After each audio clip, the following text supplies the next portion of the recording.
আসসালামু আলাইকুম। এটিএন বাংলার গ্রামগঞ্জের খবরে সবাইকে স্বাগত জানাচ্ছি আমি চিন্তিয়া হক। শুরুতেই বিআরবি কেবল সংবাদ শিরোনাম। 10 ট্রাক অস্ত্র মামলায় সাবেক স্বরাষ্ট্র প্রতিমন্ত্রী লুৎফুজ্জামান বাবর সহ 5 জনকে খালাস দিল হাইকোর্ট। কারামুক্তিতে বাধা নেই বলছে আইনজীবীরা। আগামীতে যারা ক্ষমতায় আসবে তারা তরুণ প্রজন্মের ভাষা বুঝতে ব্যর্থ হলে তাদের পরিণতিও আওয়ামী লীগের মতো হবে, মন্তব্য হাসনাত আব্দুল্লাহর। লুটপাট চাঁদাবাজি করে কোটি কোটি টাকার মালিক বনে গেছেন সুনামগঞ্জের সাবেক এমপি মোয়াজ্জেম হোসেন রতন। অবৈধ সম্পদ অনুসন্ধানে দুদক। মেহেরপুরের মুজিবনগর সীমান্ত থেকে 2 কেজি 18 গ্রাম ওজনের 18টি স্বর্ণের বার সহ এক ভারতীয় নাগরিক আটক। এবং ভরা মৌসুমেও পর্যটক শূন্য সাগরকন্যা কুয়াকাটা, টুরিস্ট স্পট হিসেবে গড়ে তোলার তাগিদ সংশ্লিষ্টদের।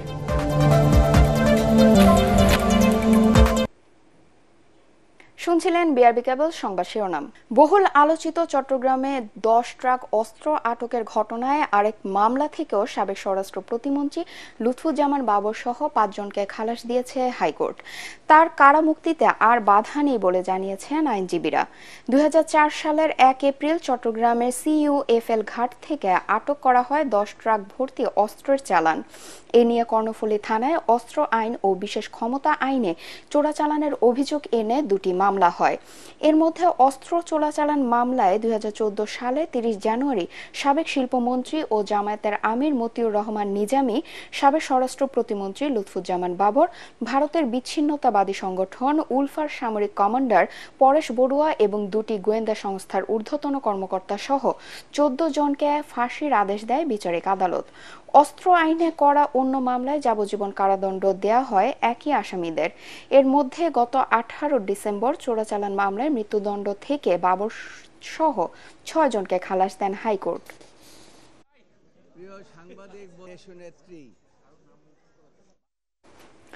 সীমান্তে এখন কোনো উত্তেজনা নেই, পরিস্থিতি স্থিতিশীল রয়েছে বলে জানিয়েছেন স্বরাষ্ট্র উপদেষ্টা অবসরপ্রাপ্ত লেফটেন্যান্ট জেনারেল জাহাঙ্গীর আলম চৌধুরী। ময়মনসিংহের সশস্ত্র বাহিনী, মাদকদ্রব্য নিয়ন্ত্রণ অধিদপ্তর ও কৃষি মন্ত্রণালয়ের ময়মনসিংহ অঞ্চলের কর্মকর্তাদের সাথে মতবিনিময় সভা শেষে তিনি এ কথা জানান। কাতারের বেড়ার কাজ বন্ধ রয়েছে। আগামী মাসে বিজিবি ও বিএসএফ এর মধ্যে ডিজি পর্যায়ে মিটিংয়ের এ বিষয়ে আলোচনা হবে।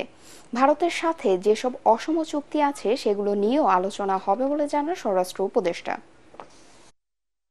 মন্ত্রণালয় উত্তেজনা নাই, এখন পরিস্থিতি মোটামুটি স্বাভাবিক অবস্থায় আছে। এখন তারাও আর কাঁটাতারে বেড়া নির্মাণ করতেছে না, এখন একটা অবস্থায় আছে, স্থিতি অবস্থায় আছে। প্লাস আমরাও বলছি যে আগামী মাসে ডিজি পর্যায়ে বিজিবি এবং বিএসএফ এর ডিজি পর্যায়ে একটা মিটিং আছে, ওই মিটিংয়ে এইগুলি আলোচনা হবে।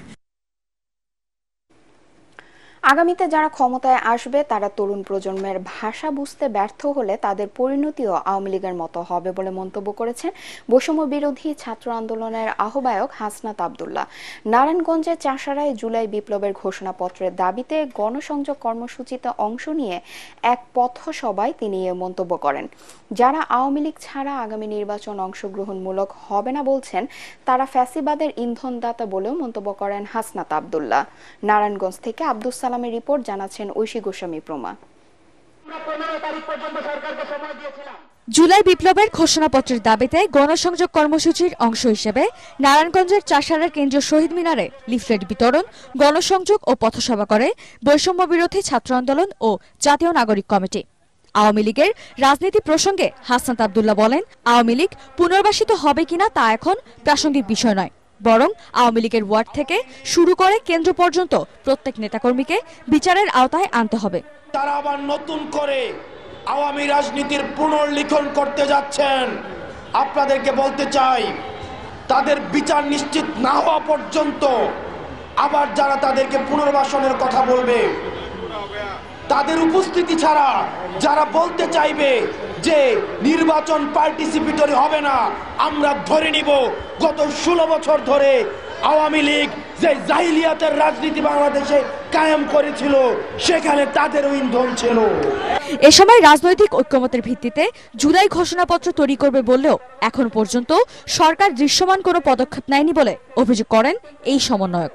অত্যন্ত পরিতাপের বিষয়, আজকে বিপ্লবীরা এই বিপ্লবের লিখিত দালিলিক স্বীকৃতির জন্য যে এখানে অপেক্ষা করছে, অন্যদিকে আজকে রাষ্ট্রযন্ত্র এই আওয়ামী পুনর্বাসনের জন্য বিভিন্নভাবে তারা প্রস্তুতি নিচ্ছে। এ সময় বৈষম্য বিরোধী ছাত্র আন্দোলনের কেন্দ্রীয় কয়েকজন সংগঠক সহ জাতীয় নাগরিক কমিটির মুখপাত্র সামান্থা শারমিন উপস্থিত ছিলেন।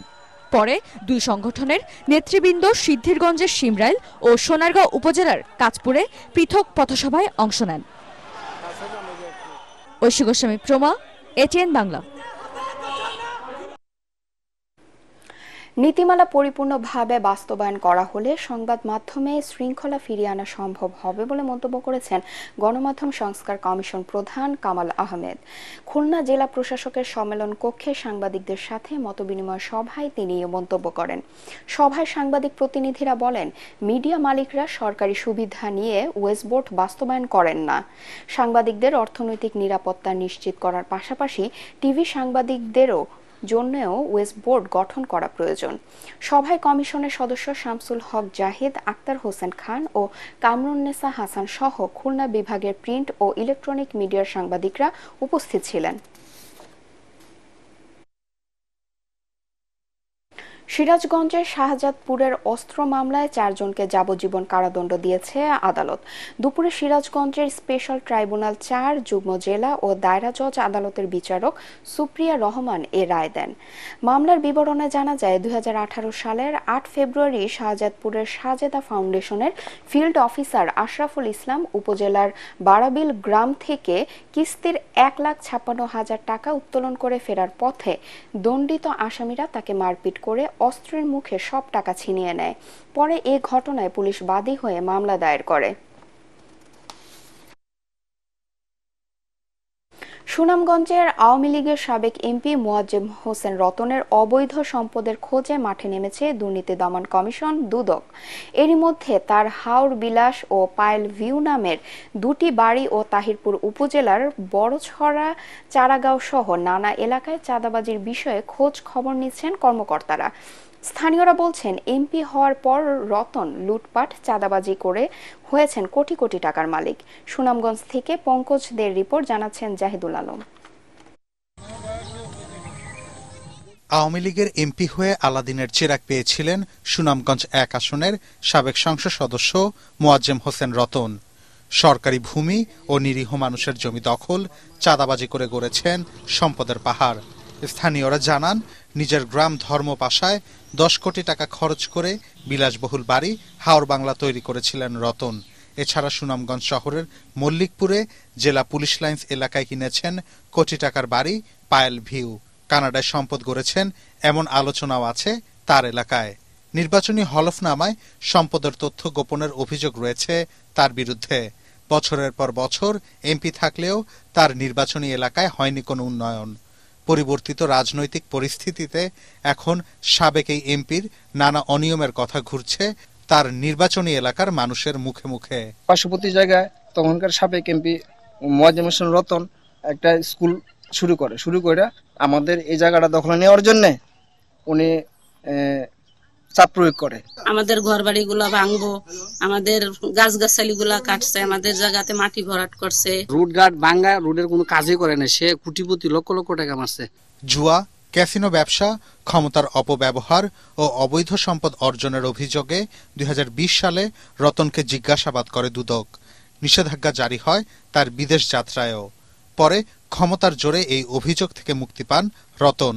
প্রত্যেকটা শুল্ক স্টেশন থেকে উনি চাঁদা নিতেন, বালুর থেকে উনি চাঁদা নিতেন, প্রত্যেক জায়গা থেকেই উনার এরকম একটা চাঁদা দেওয়ার একটা প্রবণতা ছিল।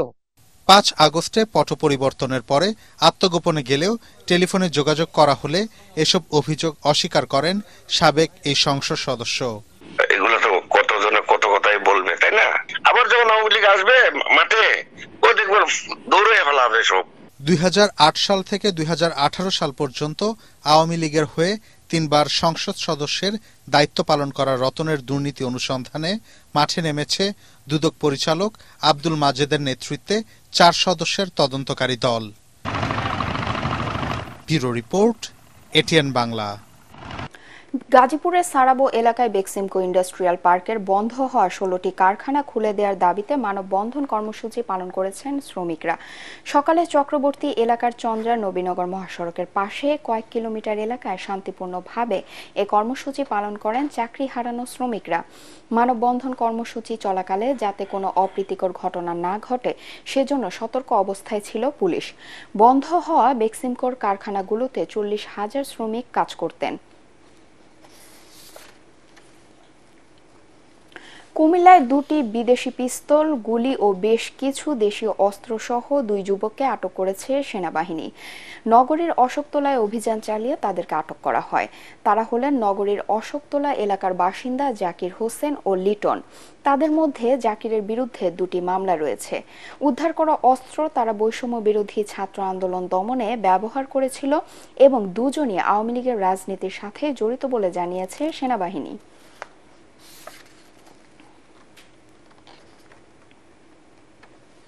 নাটোরের লালপুরে ক্ষুদ্র নৃগোষ্ঠীর কিশোরীকে ধর্ষণের অভিযোগে শাহিন নামে এক যুবককে আটক করেছে পুলিশ। পরিবার জানায় সোমবার বিকেলে ঘাস কাটার সময় লালপুর উপজেলার ডহরশৈলা গ্রামের ক্ষুদ্র নৃগোষ্ঠীর ওই কিশোরীকে একই এলাকার শহীদুল ইসলামের ছেলে শাহিন তুলে নিয়ে ধর্ষণ করে। পরে 999-এ ফোন দিলে পুলিশ শাহিনকে আটক করে। এ ঘটনায় ভিকটিমের পিতা বাদী হয়ে রাতে লালপুর থানায় শাহিনের বিরুদ্ধে মামলা করেন।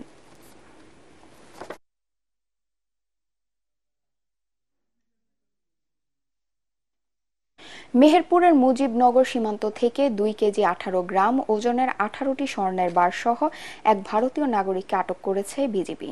সকালে 6 বিজিবির একটি টহল দল তাকে আটক করে। আটক নূর হোসেন ভারতের নদিয়া জেলার চাপড়া থানার হৃদয়পুর গ্রামের সোনাই শেখের ছেলে। 6 বিজিবি ব্যাটালিয়নের পরিচালক লেফটেন্যান্ট কর্নেল সাইদ মোহাম্মদ জাহিদুর রহমান বিষয়টি নিশ্চিত করেন।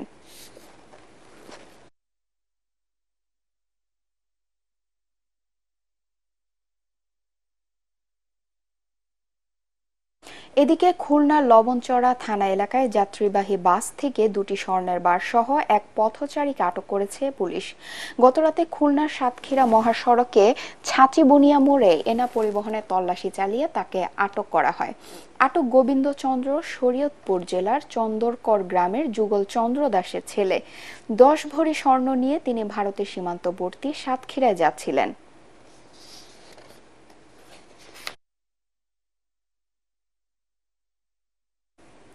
ভরা মৌসুমে পর্যটক শূন্য সাগরকন্যা কুয়াকাটা। গত 2 বছর ধরে চলা মন্দায় হতাশ পর্যটন খাতে বিনিয়োগকারীরা।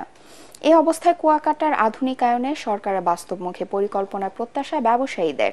পটুয়াখালী প্রতিনিধি জাহিদ রিপনের রিপোর্ট, জানাচ্ছেন ফারহিন ইসলাম টুম্পা।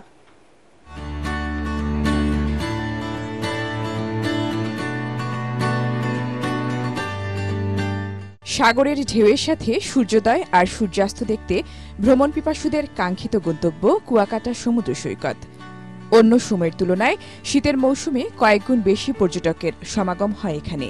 পদ্মা সেতু এ পর্যটন নগরীর সম্ভাবনার দ্বার খুলে দিয়েছে। বেড়েছে দেশি বিদেশি বিনিয়োগ।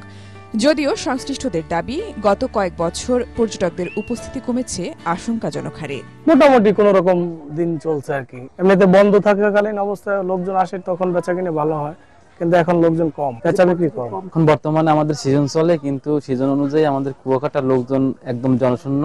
2023 এবং 24 সালে একদম ধসই। এর থেকে উত্তরণ করতে হলে আমাদের বিভিন্নভাবে পরিকল্পিতভাবে সাজানো উচিত, যেটা আসলে সরকারিভাবে উদ্যোগ নিলে অনেক ভালো হয় এবং বেসরকারিভাবে উদ্যোগ নিলে অনেকটা ভালো হয়। এই অবস্থায় সরকারের পরিকল্পনার অভাবকে দুষছেন পর্যটন ব্যবসায়ীরা।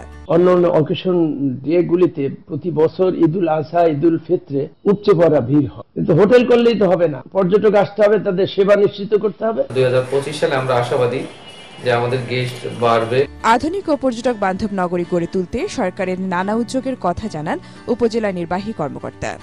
সি বিচ ঘেঁষে 1.5 কিলোমিটার একটি মেরিন ড্রাইভ এটি কুয়াকাটা পৌরসভা শুরু করেছে। সেই রাস্তাটির কাজ দ্রুত গতিতে এগিয়ে চলছে। আধুনিকায়নে পর্যটকদের পদচারণায় আবার মুখরিত হবে কুয়াকাটা, এমনটাই প্রত্যাশা সংশ্লিষ্টদের।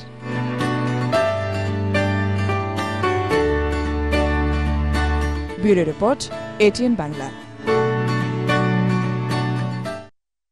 নানা আয়োজনে জাহাঙ্গীরনগর বিশ্ববিদ্যালয়ে পালিত হলো নাট্যাচার্য সেলিম আলদিনের 17তম প্রয়াণবার্ষিকী। এ উপলক্ষে সকালে বিশ্ববিদ্যালয়ের পুরাতন কলা ভবনের সামনে থেকে স্মরণ শোভাযাত্রা বের করা হয়। শোভাযাত্রাটি ক্যাম্পাসের বিভিন্ন সড়ক প্রদক্ষিণ করে তার সমাধিস্থলে গিয়ে শেষ হয়। পরে সেখানে বিশ্ববিদ্যালয় কর্তৃপক্ষ ও গ্রাম থিয়েটার সহ নানা সংগঠন শ্রদ্ধা জানায়।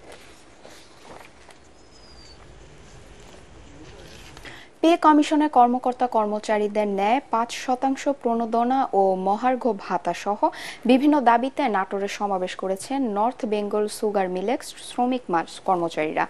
মিলের প্রশাসনিক ভবন চত্বরে এ সমাবেশ অনুষ্ঠিত হয়।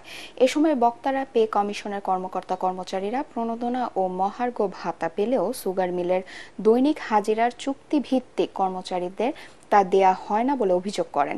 সমাবেশে শ্রমিক কর্মচারী ইউনিয়নের সভাপতি আশরাফুজ্জামান উজ্জ্বল সহ অন্যান্যরা বক্তব্য রাখেন।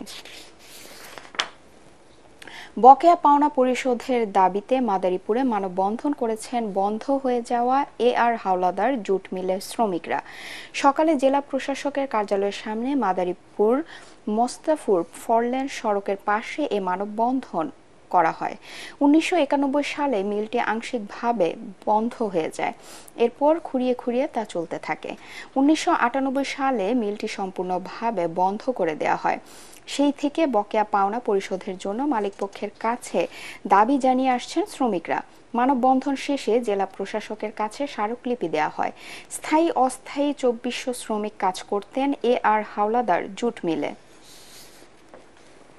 দিনাজপুরে বিরলে জাতীয়তাবাদী কৃষক দলের আয়োজনে কৃষক সমাবেশ অনুষ্ঠিত হয়েছে। উপজেলার রাজারামপুর ইউনিয়নের কানাইবাড়ি বাজারে আয়োজিত সমাবেশে বিএনপির অতীত কর্মকাণ্ড ও ভবিষ্যৎ পরিকল্পনা তুলে ধরে বক্তব্য রাখেন জাতীয়তাবাদী কৃষক দলের কেন্দ্রীয় কমিটির সদস্য অ্যাডভোকেট আব্দুল আজিজ। জেলা বিএনপির পরিবেশ বিষয়ক সম্পাদক VP হামিদুর রহমান ও উপজেলা কৃষক দলের সভাপতি বেলাল হোসেন সভায় অন্যান্যদের মধ্যে উপস্থিত ছিলেন। আদিবাসীদের সাংবিধানিক স্বীকৃতি সহ পাঠ্যপুস্তক থেকে আদিবাসী শব্দ সম্বলিত গ্রাফিতি বাতিলের প্রতিবাদে খাগড়াছড়িতে সংবাদ সম্মেলন করেছে UPDF গণতান্ত্রিক সমর্থিত পাহাড়ি ছাত্র পরিষদ। সকালে শহরের মধুপুরে দলীয় কার্যালয়ে সংবাদ সম্মেলন করা হয়। এতে লিখিত বক্তব্য পাঠ করেন সংগঠনের কেন্দ্রীয় কমিটির সাধারণ সম্পাদক কলিন চাকমা। এ সময় তিনি বলেন, গত 12 জানুয়ারি ঢাকা বিশ্ববিদ্যালয়ের কিছু উগ্র ও মৌলবাদী ছাত্র সংগঠনের দাবির প্রেক্ষিতে NCTB নবম দশম শ্রেণীর বাংলা দ্বিতীয় পত্রের অনলাইন ভার্সন থেকে আদিবাসী শব্দ সম্বলিত গ্রাফিতি বাতিল করে, যা একটি বৈষম্যহীন দেশের জন্য কাম্য নয়। চাঁপাইনবাবগঞ্জে চৌকা সীমান্তে 300 অসহায় দরিদ্র মানুষের মাঝে 59 বিজিবি ব্যাটালিয়নের উদ্যোগে শীত বস্ত্র বিতরণ করা হয়েছে। সোমবার বিকেলে ওই সীমান্তের বাখর আলী সরকারি প্রাথমিক বিদ্যালয় মাঠে এসব শীত বস্ত্র বিতরণ করা হয়। 59 বিজিবি ব্যাটালিয়নের উপ অধিনায়ক মেজর SM ইমরুল কায়েস ও কিরণগঞ্জ কোম্পানি কমান্ডার সাইফুর রহমান সহ স্থানীয় গণ্যমান্য ব্যক্তিরা এ সময় উপস্থিত ছিলেন। বগুড়ার সোনাতলা উপজেলার মণি পঞ্চায়েত কল্যাণ ট্রাস্টের উদ্যোগে অসহায় ও দুস্থ 5000 পরিবারের মাঝে শীত বস্ত্র বিতরণ করা হয়েছে। বিতরণ করেন মণি পঞ্চায়েত কল্যাণ ট্রাস্টের চেয়ারম্যান ও বিএনপি কেন্দ্রীয় কমিটির সদস্য মহিদুল ইসলাম রিপন। সোনাতলা উপজেলা বিএনপি সাধারণ সম্পাদক জিয়াউল হক লিপন ও বালুয়া ইউনিয়ন পরিষদের প্যানেল চেয়ারম্যান আব্দুর রাজ্জাক সহ গণ্যমান্য ব্যক্তিরা এ সময় উপস্থিত ছিলেন। গত 3 দিনে এসব শীত বস্ত্র বিতরণ করা হয়। নওগাঁয় তারুণের উৎসব উদযাপন উপলক্ষে প্রাথমিক বিদ্যালয় গোল্ড কাপ ফুটবল টুর্নামেন্টে জেলা পর্যায়ের খেলায় ছেলেদের বিভাগে নিয়মিত উপজেলার পাড়াইল সরকারি প্রাথমিক বিদ্যালয় ও মেয়েদের বিভাগে ধামরাইহাট উপজেলা তালঝাড়ি আদিবাসী সরকারি প্রাথমিক বিদ্যালয় চ্যাম্পিয়ন হয়েছে। শহরের নওজোয়ান মাঠে ফাইনাল খেলা অনুষ্ঠিত হয়। খেলা শেষে বিজয়ীদের হাতে ট্রফি তুলে দেন অতিরিক্ত জেলা প্রশাসক শিক্ষা ও ICT সাদিয়া আফরিন। টুর্নামেন্টে জেলার 11 উপজেলা থেকে বালক বালিকাদের মোট 22টি দল অংশ নেয়।